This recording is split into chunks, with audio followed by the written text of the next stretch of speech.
Hello everybody, it's Celendus, and today I'm going to show you guys how to properly buff yourself.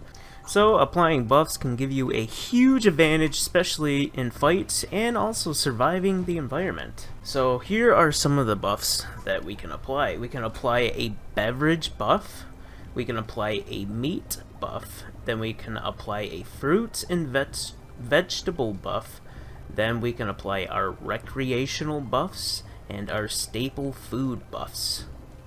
Then we can also apply some medicines that also give us buffs as well.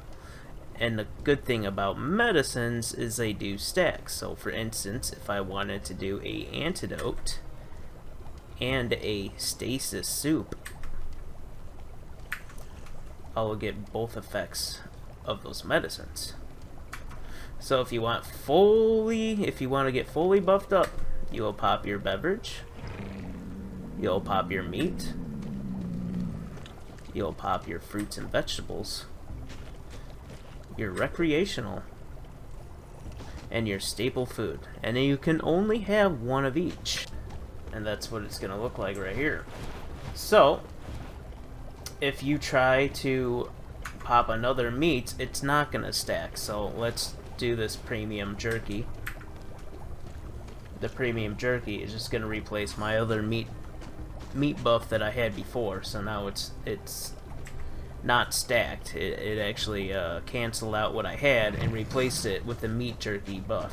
But if I were to pop a medicine buff, medicines do stack, so I can pop an excitement to get more movement speed. And as you can see on the very far right, it's not even showing all my buffs that I have. There's actually a scroll bar next to it. But if I press F10, I can hide that if it becomes annoying to you guys. So to make most of your good meat buffs, you're going to need a drying rack, and smoked ham is pretty much going to be your best meat buff.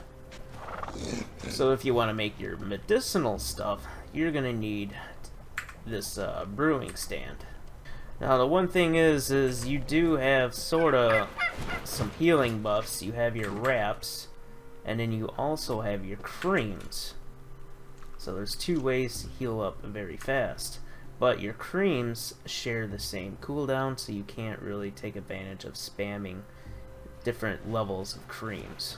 Now to make most of your fruits and vegetables, your beverages, and your meats, your lower end meats I should say, is a regular cooker.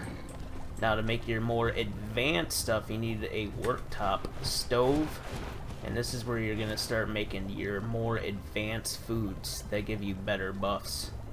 Now to make your recreational stuff, you're gonna need a brewing station, and this is how you make all your recreational stuff. So you probably spent a lot of time creating all these foods that required a bazillion types of resources. Well, you can actually store them inside a fridge, and you're gonna need to put ice in here. Now, farm it all the way up in here, and here's a really easy spot to get it. And you don't really need too much chill proof in your gear to actually get it, so you can get it pretty early on. It's really risky. You gotta avoid all the animals and stuff if you're not prepared.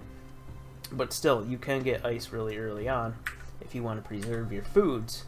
But if you want to preserve your ice, see, normally ice has like a 5-minute decay timer. Now if you actually put it inside your fridge, you can increase the decay timer and prolong it. So if I disable my fuel type, it's going to still be very low.